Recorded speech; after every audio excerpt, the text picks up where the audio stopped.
Welcome back to the channel. Today we're going to find out the age-old question is, what's better to camp in? A camper trailer with all the luxuries, a rooftop tent with its ease of setup, or the humble swag? What's the best setup for you? Let's find out.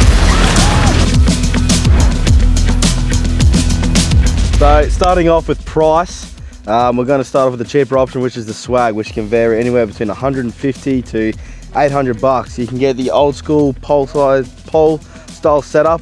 You can get the air swag, you get one with a stretcher, you can get one with a double, a single, yeah. The other thing you want to talk about is the rooftop tent. So that's the next step up. So the rooftop tents, they might start at about 1,500-ish, right up to 8 or 9 or 10,000, depending on what's in them. There's all different sorts and styles. This one's a hard shell top. It just opens up. George's one over here, it opens up from the side. There's the soft roof ones, which are basically a tent that you pull over.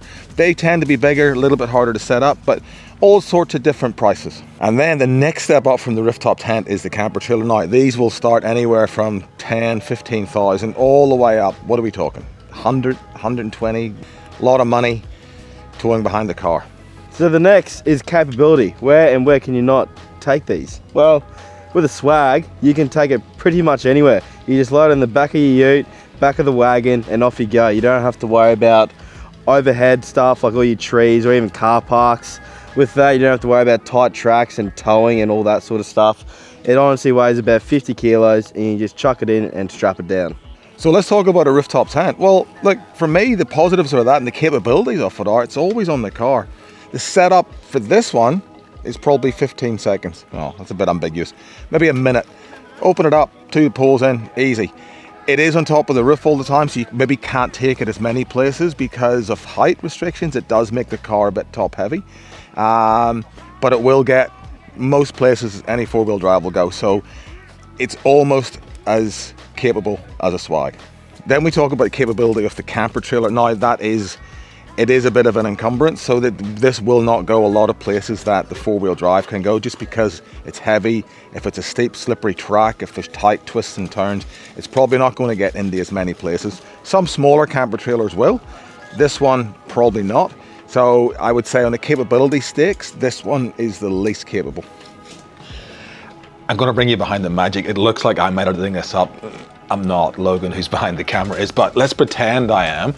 What I forgot to mention in this was a camper trailer can be left somewhere. It's not as capable on the tracks, but it can be left behind and the 4B's on its own, conquering all the tracks you want to conquer. With a rooftop tent, every day you want to go somewhere, you've got to pack it up and then get on the track. So I just wanted to add that in.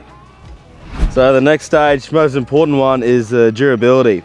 I've had many big nights where I've slept on top of this, I've slept next to it, slept in it, it's been hot, it's been cold, and it's still going bloody strong. I am on my second set of poles though.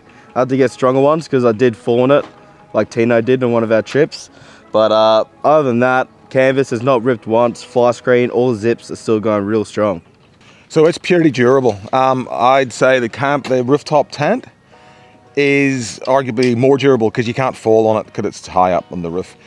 This one's got a metal casing, so it's definitely going to be more durable. When you pack it up, nothing can hit it. It's very safe and secure up there. Build quality canvas on both of these, really thick, nice, good canvas. The zips up there are pretty strong. The Mozzie mesh is really nice.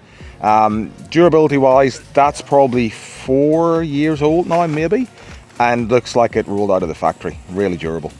Now, a camper trailer, it's got a foot in both camps.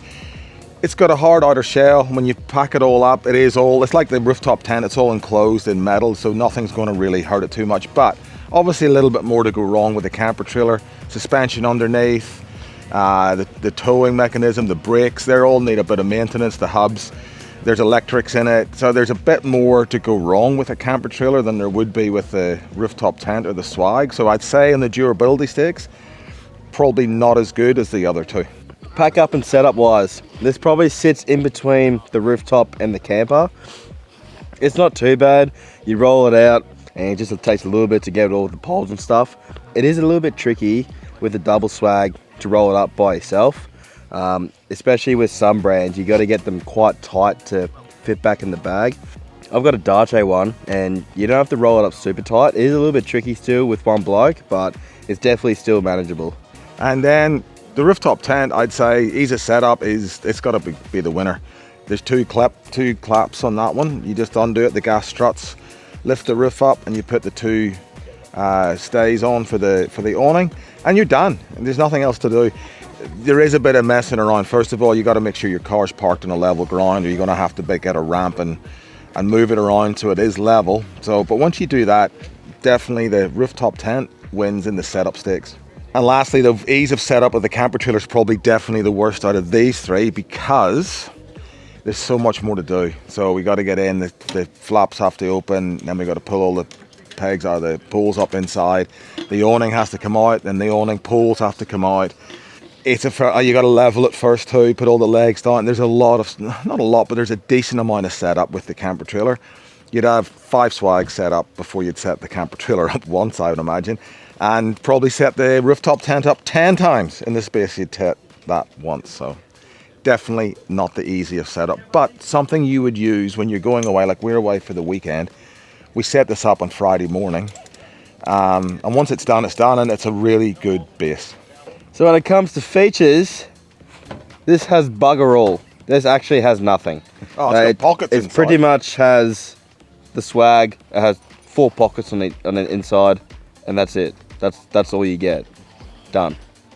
The rooftop tent, however, lots of extras in that. So there is a 12-volt feed going up into that, and we have a fan up in there, a light, hot electric 12-volt blanket. We have charging points for the phone or iPads.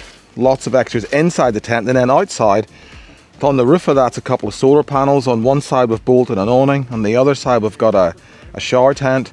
You can get attachments for max tracks. There's a lot of stuff that you can accessorize a rooftop tent with. And then we come to the camper trailer. So the world's your oyster with these things.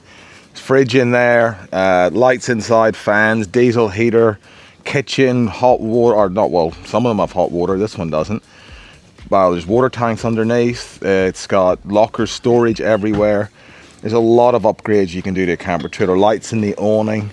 There's a stereo in this. Yeah, it's just, and there was a TV when we bought it. We don't use a TV camping, but you can put all sorts of stuff, upgrade everywhere into a camper trailer. It's so versatile, and it's a really, as I said before, this is the base station.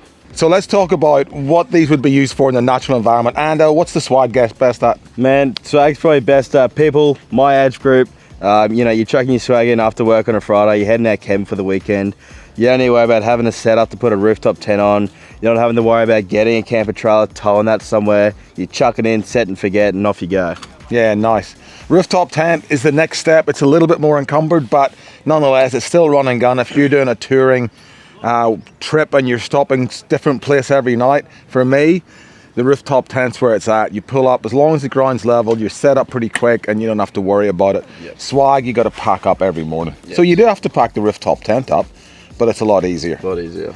So I think they're both quite similar, but I'd say the swag is definitely the more versatile one still. Yeah, it is. Oh, definitely. Yeah. Definitely, yeah. The rooftop tent for me is my choice because, as Ando said, for his age, he's laughing. He can still flex and bend the way you're supposed to. I can't anymore.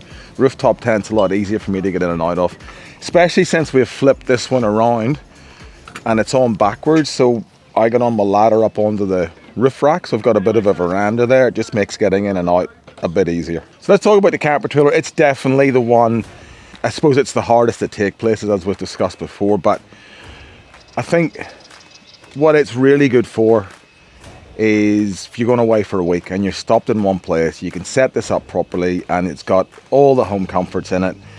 It just makes life on the road a lot nicer. Beds are bigger, easier getting out of, more room, you can get changed inside, got a lot more storage, got another fridge in there, a freezer. Just gives you more opportunities to be more comfortable. It does take a lot more to set up. You do have to find a space for it. It's probably not good if you're in a tight little track or you're going on really this one. I know there's lighter camper trailers, but this one on the beach in soft sand is tricky enough. I mean, it's doable, but it's still not anywhere nice as just with the swag or the rooftop tent. So a little bit more to think about with the camper trailer and a little bit more involved setup. And obviously if you're going a distance, you're going to be using more fuel. Going to be a lot more wear and tear on the car. and you've got a lot more to think about. You've got a lot more to pack and a lot more to unpack. So we're just packing up now to go home. It's Sunday morning, and we're still got probably half an hour's worth of packing to do with the camper trailer, whereas swag in a rooftop tent, 5 minutes. So everything's different and everything's good for purpose. So what's best for you? Well, it depends what trip you're going on, and it depends where you want to take it and how extreme you go. If you're not going off-road, camper trailers, why not? If you are going a bit extreme, rooftop tent. If you're going big tough tracks and you don't want too much weight, you're on to a swag. So what's best for you is best for you. Thank you for watching. Please remember to subscribe, and we'll see you in the next one.